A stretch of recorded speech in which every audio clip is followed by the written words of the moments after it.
ప్రజా పంపిణీ వ్యవస్థను సాంకేతిక ఆధారిత సంస్కరణల ద్వారా సమూలంగా మార్చే దిశగా కేంద్రం ఇవాళ ఒక కీలక అడుగు వేసింది.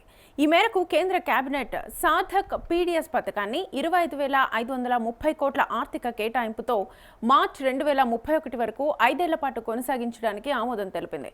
ప్రధాని మోదీ అధ్యక్షతన జరిగిన ఆర్థిక వ్యవహారాల కేబినెట్ కమిటీ ప్రస్తుత నిధుల విధానాన్ని కొనసాగిస్తూనే రాష్ట్రాలు, కేంద్రపాలిత ప్రాంతాలకు రాష్ట్రం లోపల ఆహార ధాన్యాల రవాణా, నిర్వహణ, రేషన్ షాపుల డీలర్ల మార్జిన్లకు కేంద్రం అందించే సాయం, నిబంధనల సవరణకు ఆమోదం తెలిపింది.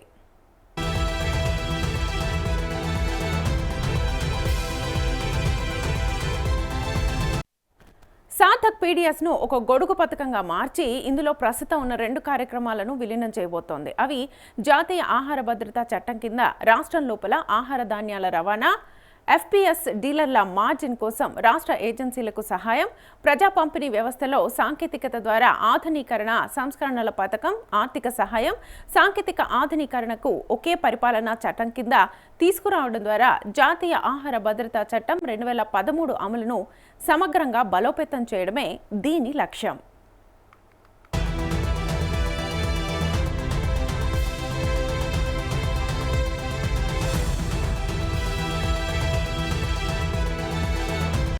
లబ్ధిదారుల ఎంపిక నుంచి ఆహార ధాన్యాల రవాణా వరకు, పౌరుల నుంచి చురుకైన అభిప్రాయ సేకరణ, రవాణా దూరాన్ని తగ్గించడం వరకు ఈ కార్యకలాపాలన్నింటికీ 5 ఏళ్ల కాలానికి 25,530 కోట్ల కేటాయింపుతో ఆమోదం లభించిందని మంత్రి అశ్విని వైష్ణవ్ తెలిపారు.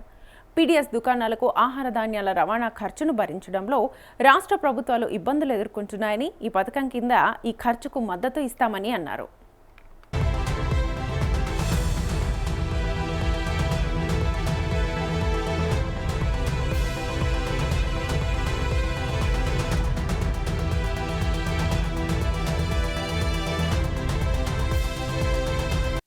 అలాగే ఎఫ్పీఎస్ డీలర్ల పారితోషికం కూడా పెంచుతామన్నారు. సాధక్ పీడీఎస్ ప్రస్తుత పీడీఎస్ వ్యవస్థను భర్తీ చేయదని, కానీ ఆహార ధాన్యాల పంపిణీ, లాజిస్టిక్, రవాణా, మెటీరియల్ హ్యాండ్లింగ్, ఫిర్యాదుల పరిష్కారం వంటి రంగాలలో నిర్మాణాత్మక సంస్కరణలను తీసుకురావడానికి దీనిని రూపొందించినట్లుగా వైష్ణవ్ తెలిపారు.